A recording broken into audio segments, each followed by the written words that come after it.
হযরত ওমর ফারুক রাদিয়াল্লাহু আনহুর শাসনামলে মিশরের গভর্নর ছিলেন আমর ইবনুল আস রাদিয়াল্লাহু আনহু। হযরতে ওমর ফারুক রাদিয়াল্লাহু আনহুর সময়ে মিশরের গভর্নর ছিল আমর ইবনুল আস, আল্লাহ রাসূলের সাহাবী।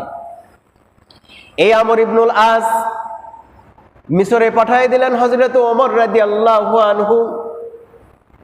ওমর ইবনুল আস রাদিয়াল্লাহু আনহু তার শাসন কার্যকে পরিচালনা করছেন, কিন্তু ওই মিশরের মানুষেরা অধিকাংশ মানুষই ছিল মূর্তি পূজারী।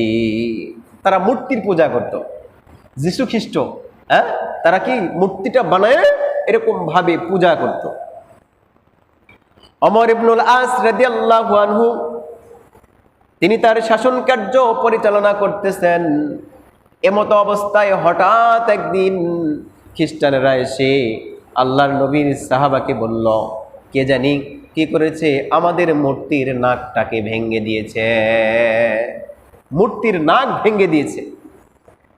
আল্লাহ রাসূলের সাহাবী ইবনুল আস রাদিয়াল্লাহু আনহু বললেন, এটার আমি জীবন বাজি রেখে উপযুক্ত তদন্তর দ্বারা ওই চোরটাকে আমি কি করব, আমি শনাক্ত করার চেষ্টা করব।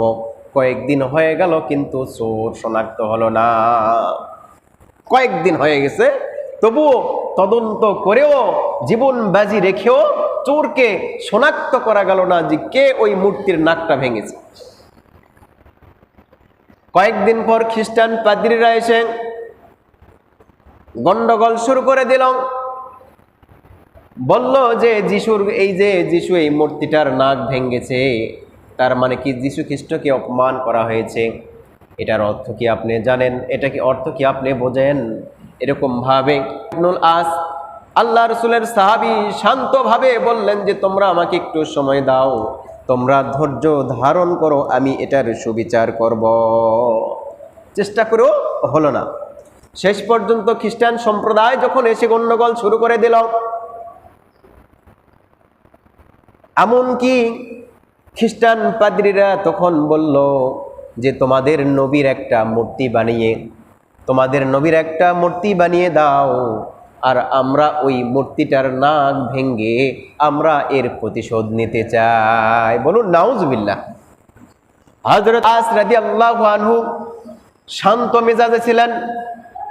হঠাৎ করে তার কাছে থাকা সেই তরবারিটা বের করে বললেন যে তোমরা সীমা লঙ্ঘন করে ফেলেছ।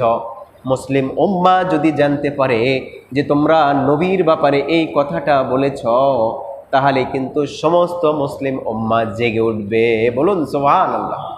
আল্লাহ রাসূলের অপমান কোনো মুসলিম এটা কি গ্রহণ করতে পারে না। যেই ব্যক্তি গ্রহণ করে সে আর মুমিন থাকে না। আল্লাহ রাসূলের সাহাবী তিনি বললেন, তোমরা এক কাজ করো, তোমাদের ধারালো অস্ত্র দ্বারা আমার এই নাকটাকে কেটে ফেলো, এটার দ্বারাই তোমরা প্রতিশোধ নাও। এইবার খ্রিস্টান পাদ্রীরা খুশি হয়ে গেল। দিন ধার্য হয়ে গেল যে পরের দিন সাল্লাল্লাহু আলাইহি সাল্লামের সাহাবীর নাকটাকে কাটা হবে। লোকজন সমবেত হয়ে গেল, অনেক মানুষের কোলাহল। আল্লাহ রাসূল সাল্লাল্লাহু আলাইহি সাল্লামের সাহাবী আমর ইবনুল আস রাদিয়াল্লাহু আনহু মাথাটা নিচু করে আছে, আর ওই যে খ্রিস্টান পাদ্রী তার হাতের মধ্যে চকচক করতেছে একটা ছুরি, যেই ছুরি দ্বারা আমর আস রাদিয়াল্লাহু আনহুর নাকটাকে কেটে দিবে। বলুন নাউজুবিল্লাহ। এমতো অবস্থায় নাক কাটার জন্য রেডি খ্রিস্টান পাদ্রীরা, দৃষ্টের হাসি, তাদের মনের মধ্যে হাসি আনন্দ। হঠাৎ করে একটি যুবক বলতেছেন যে আমি হচ্ছে সেই আসামি যে ওই মূর্তিটার নাক ভেঙেছি। বলুন সুবহানাল্লাহ। খ্রিস্টান পাদ্রী ছুরিটা ফেলে দিলেন। ফেলে দেওয়ার পরে আমর ইবনুল আস রাদিয়াল্লাহু আনহু তিনি বললেন, হে যুবক, তুমি বলো কেন তুমি মূর্তিটার নাক ভেঙেছ? তিনি বলছে যে মূর্তিটার নাক ভাঙ্গা আমার কোনো ইচ্ছা ছিল না, কিন্তু আমি যখন শিকারে বের হই ওই মূর্তির নাকের উপরে একটা পাখি বসেছিল, যার কারণে আমি যখন কি করি, তীরটাকে নিক্ষেপ করি বা ওই শিকারটাকে মারার জন্য আমি একটা জিনিস নিক্ষেপ করি, ওই পাখিটা উড়ে যায় আর ওইটা যায় ওই মূর্তির নাকের মধ্যে লেগে যায়। আমার ইচ্ছা ছিল না মূর্তিটাকে কি ভাঙ্গা, কিন্তু এই শিকার করতে যে এই মূর্তিটাকে মূর্তির নাকটাকে ভেঙেছি। খ্রিস্টান পাদ্রীরা অবাক হয়ে গেল মুসলমানের আদর্শ দেখে। এক তো মুহাম্মদ সাল্লাল্লাহু আলাইহি সাল্লামের সাহাবী, তিনি তার নাকটাকে কি করলেন, নাকটাকে এগিয়ে দিলেন কাটার জন্য।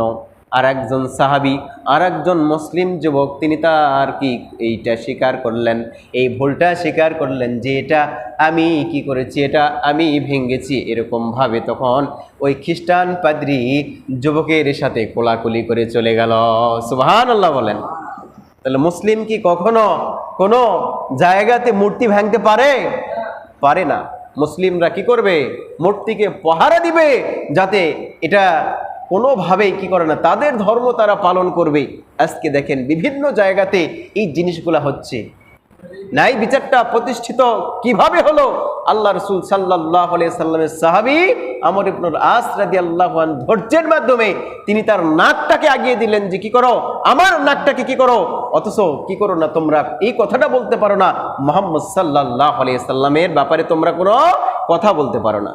তাহলে এর দ্বারা বোঝা গেল ইনসাফ ভিত্তিক যে রাজনৈতিক ব্যবস্থা, এটা দরকার আছে না নাই? বলেন, আছে না নাই?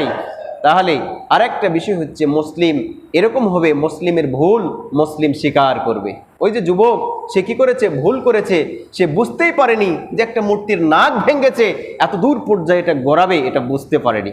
শেষ পর্যন্ত খ্রিস্টান পাদ্রীরা সেখান থেকে চলে গেল। প্রিয় ভাইয়েরা, মুসলমান ধর্ম হচ্ছে এই ধর্ম